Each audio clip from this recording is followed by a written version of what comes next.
अब अहिले केहीहरूले हल्ला चलाएका छन्, पढ्न अल्छी लाग्छ कि क्या हो। एमसीसी पढेका मान्छे मैले त्यति भेटिनँ। एमसीसी सम्झौता खोजेर ल्याएर पढे हुन्छ, पढ्ने भन्दा हल्लाका भरमा कुद्ने र जसरी भए पनि विरोध गर्न पाए भयो भन्ने कस्तो चिन्तन। खुट्टाले टेकेर हिँड्न छोडेर टाउकाले टेकेर त्यो हातले टेकेर खुट्टा ठाडा पारेर हिँड्ने अभ्यास गर्न किन जरुरी छ? खुट्टाले टेकेर हिँड्नुपर्छ। खुट्टाले टेकेर हिँड्ने भनेको जे त्यसमा प्रबन्ध छ त्यो प्रबन्ध पढेर त्यो प्रबन्धमा ठिक बेठिक यहाँ छ भनेर भन्नु चाहिँ एउटा कुरा हो। लहैमा लौ अमेरिकी सेना आउने भयो, कहाँ पढ्छन्, के पढ्छन्, अचम्म लाग्छ मलाई। कागले कान लगो भन्दाखेरि लाँदा त दुख्छ होला नि अलिकति, त्यो दुख्या छैन भने होइन होला त भन्ने थाहा पाउनु पऱ्यो नि पहिले। दुख्या छैन तै पनि सुटुकै लगेछ कि भन्ने हो भने पनि छाम्नु पऱ्यो नि, कान छ कि छैन यहाँ भनेर। दुखे पनि वास्ता नगर्ने, छ कि छैन पनि नछाम्ने अनि लयमा कुद्ने, यो प्रवृत्ति बडा अचम्म लाग्छ मलाई। अहिले सडकको पनि विषय बनेको छ, अन्तको पनि विषय बनेको छ। यो सान्दर्भिक अहिलेको विषय यहाँको नभएको हुनाले म यसमा धेरै अगाडि जान चाहन्न। तर पढे हुन्थ्यो नि सम्झौतामा के लेखा छ कि यस देशमा विकास हुन आँट्यो भन्ने चिन्ता हो। यस देशमा विकासका लागि अनुदान आयो भन्ने चिन्ता हो। ठिकै छ, यस सम्बन्धमा म मान्यजीहरू समक्ष आफ्ना विचार अर्को कुनै समय राख्नेछु। यो छलफलमा आउने नै छ। म मान्यजीहरूलाई आग्रह गर्न चाहन्छु, हामी देशका सर्वोच्च जनप्रतिनिधि संस्थाका सदस्यहरू, हामीले इतिहासमा दर्ज हुने गरी बोल्नु पर्दछ। तपाईहरुलाई थाहा छ, एक जमानामा महाकाली सन्धिको सम्बन्धमा यति ठुलो बबन्डर आदि हुरी मचियो, म आश्चर्यचकित भएँ। मैले भने म त त्यस्तो केही पनि देख्दिनँ, यहाँ त ठिकै देख्छु। फेरि हामी आफैले अध्ययन गरेर ठिक छ भनेर दुई सरकारका बीचमा हस्ताक्षर गर्दा हामी सरकारमा नभएको पार्टी पनि त्यहाँ उपस्थित थियौँ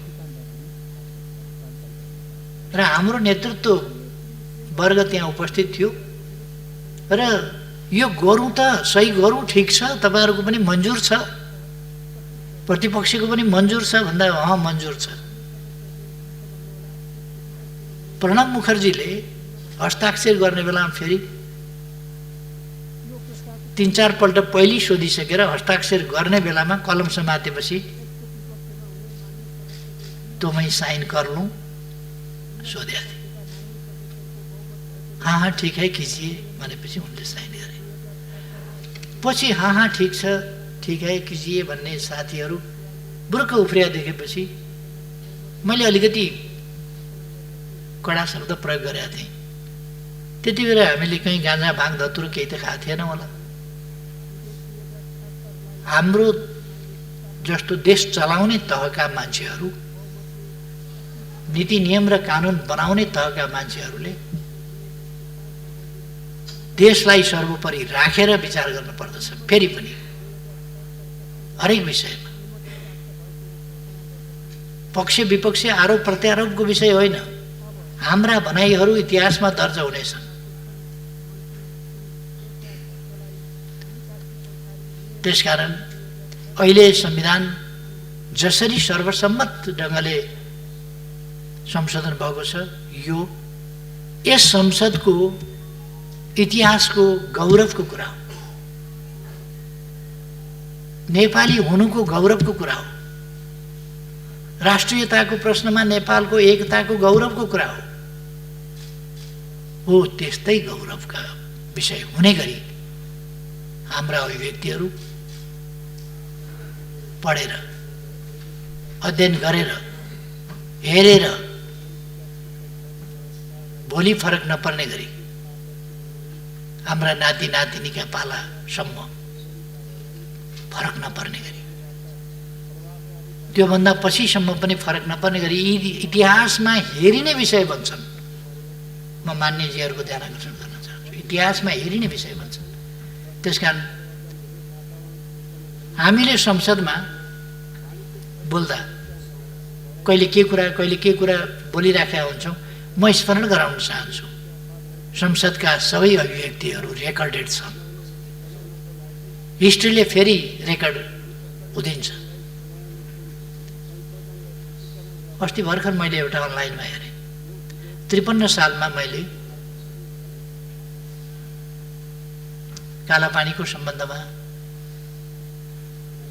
छलफलमा राखेको कुरो, फेरि त्यति बेला सार्वजनिक महत्त्वको प्रस्ताव पेश गरेको कुरो, सीमा सम्बन्धी विषयमा छलफल गरौँ भनेर राखेको प्रस्ताव अस्ति एउटाले निकालेछ, 53 सालको कुरो।